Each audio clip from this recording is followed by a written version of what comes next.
I have been reading the second book in the inheritance cycle, titled Eldest, by Christopher Paolini, and I just finished the 12th chapter, which is about the first 100 pages. And I want to kind of just sum up what the beginning of this book is. It's about this much I've read so far.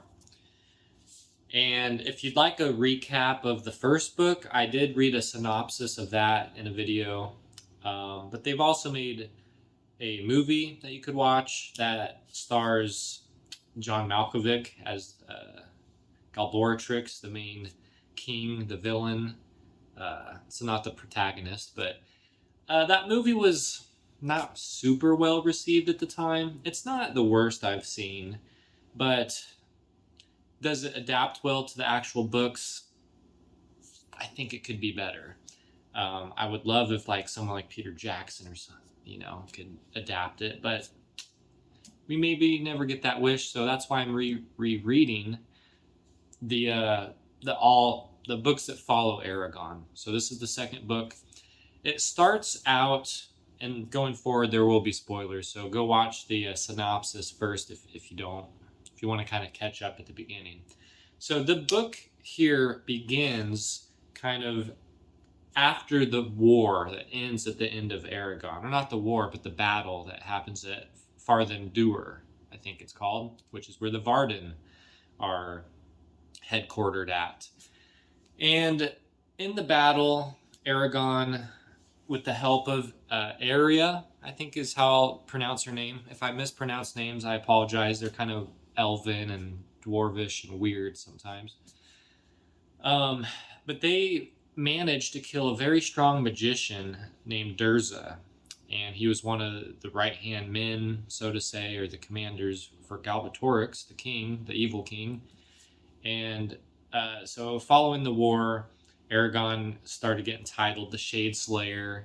Like his role and title, his legend is starting to increase a little bit as being one of the first riders to come back and fight for the Varden. But within the battle, the Varden's leader dies. Starts with an A. I can't pronounce it either, like Alejandra or something like that. I don't know his name. And then they have to have a meeting and decide who's going to be the next leader of the Varden. And there's all this politics going on because the dwarves want somebody, the elves need to support somebody, the humans, nobody really knows who to trust per se exactly. But they ultimately decide on the former leader's daughter, Nasada or Naswada. Sorry if I mispronounce her name. And at first, they're kind of skeptical of is she too young? Is she going to be a fair leader? All that stuff. Ultimately, they decide to trust her because the Varden need to be united. They can't be really split and divided when the evil king, Galbatorix, and his army are starting to press upon the world. So what I like about this book too, it kind of goes back and forth between Eragon's story and his cousin Roran, we'll say, his story, because they grew up in Carvajal, is their original town that they grew up together in, and his story when they go to his chapter, he's joined this battle militia, so to say. And he returns to his village to see his home destroyed. He expects it's that stone that Eragon found. And so he's kind of blaming Eragon for it, but not he couldn't have known, so it's not super his fault. And but shortly when they're there, they discover that the king's army is nearby in the woods, and they're looking for Eragon and the stone and Roran and the people that live there. And so Roran kind of hides out and waits to see what they all want. All of a sudden, his village starts getting attacked, and they start burning down some houses and stuff. So the villagers kind of retaliate and drive. They're called the Razak, which are these deformed. They're not really human. They're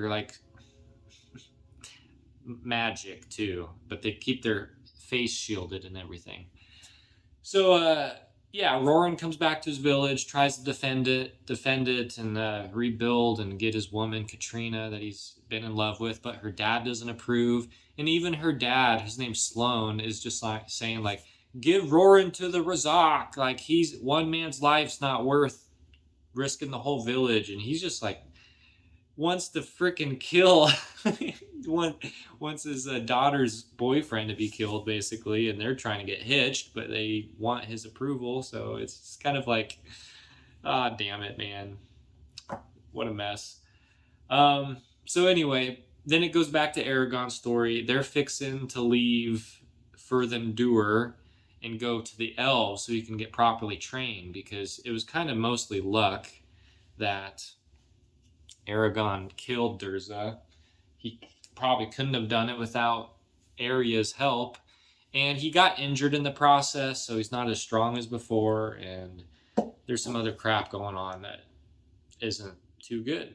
Also, in the beginning of this book, it discusses like right after the battle, these Urgles kind of attacked one more time before further retreating into the tunnels of the mountain, and they ended up killing some more soldiers and abducting Murtagh, which was who Eragon and Brom kind of found and helped escape a prison, I think, in the first book.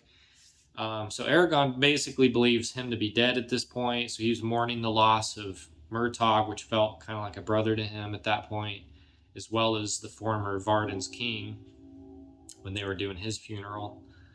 So yeah, now their plan is just to go back to Elismera, the basically capital of the elves, get trained.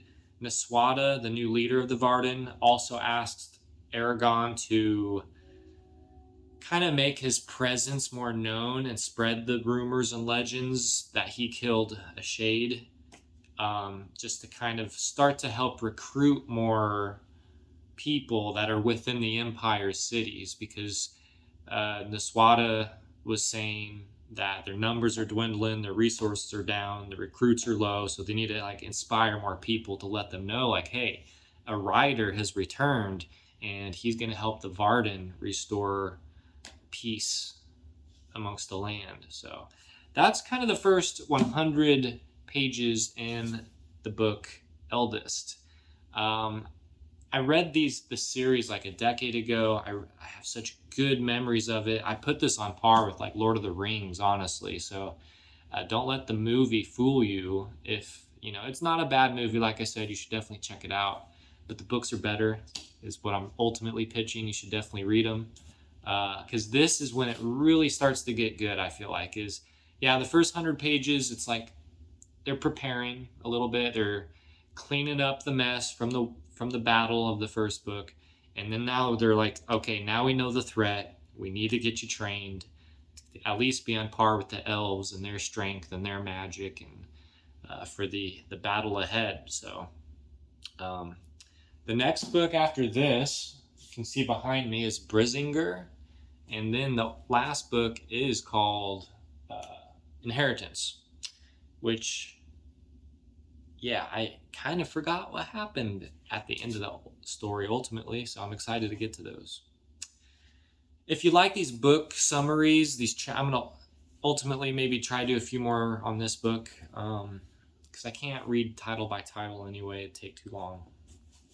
So ask your questions below. If you've read this book, tell me what your favorite stories are, which battles, which training he went through.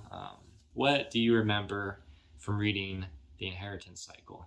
So thanks for watching. Subscribe. Check out another video I've made. I make all sorts. Thank you. Bye.